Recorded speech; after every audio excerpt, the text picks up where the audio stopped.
Первый раунд Высшего совета по правовым переговорам с уйгурами был организован совместно Всемирным уйгурским конгрессом, Канадским фондом защиты прав уйгуров и проектом по правам человека уйгуров. С 3 по 6 июля эксперты по правовым вопросам и юристы из США, Канады и Великобритании приняли участие в трехдневной встрече, чтобы обсудить пути вывода уйгурского дела на более высокий уровень на основе международного права, сообщает РФА. Мехмед Тохти, директор Канадского фонда защиты прав уйгуров, одного из организаторов конференции, сказал, что конференция готовилась более года и планируется стратегия для решения ключевых проблем в уйгурском деле. Члены организации «Остановить геноцид уйгуров» провели акцию протеста перед посольством Китая в Лондоне, чтобы отметить 14-ю годовщину трагедии в Урумчи.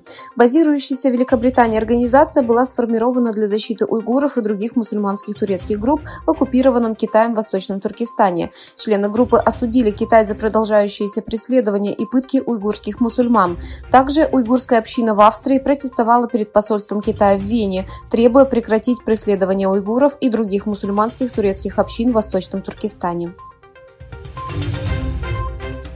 Советник китайского правительства по торговой политике заявил, что экспортный контроль Пекина над металлами, используемыми для производства полупроводников, был только началом. Продолжающиеся войны за чипы между США и Китаем приобрели новое измерение. Поскольку Вашингтон рассматривает возможность введения новых ограничений на экспорт чипов искусственного интеллекта в Пекин, со стороны Китая последовали ответные меры. Китайский чиновник объявил, что Пекин еще более ужесточит экспортный контроль за металлами, используемыми для производства полупроводников, если некоторые страны продолжат оказывать давление на Китай.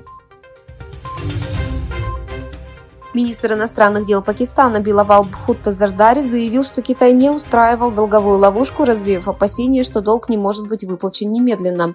Зардари сказал, что большая часть помощи Китая Пакистану – это инвестиции или кредиты под низкие проценты. По данным китайской пропагандистской сети Синьхуа, Зардари сделал это заявление во время визита в Японию в письменном интервью Nikkei Asia, опубликованном во вторник. Вчера в Кызылджи-Хамаме в Анкаре стартовала 11-я международная конференция исламской молодежи. Международная встреча была организована совместно молодежным отделением Алжирской организации «Движение за мир», Анатолийской молодежной ассоциацией Турции и палестинским молодежным движением «Хамас». От уйгуров в мероприятии приняла участие делегация, состоящая из исследователя арабо-китайских отношений Мухаммада Эмина Уйгура, руководителя отдела арабо-исламских отношений Международного союза НПО Восточного Туркестана, президента движения нового поколения Восточного Туркестана Абдусалама Теклимякана и международного координатора Международной ассоциации Шафика Исмаила.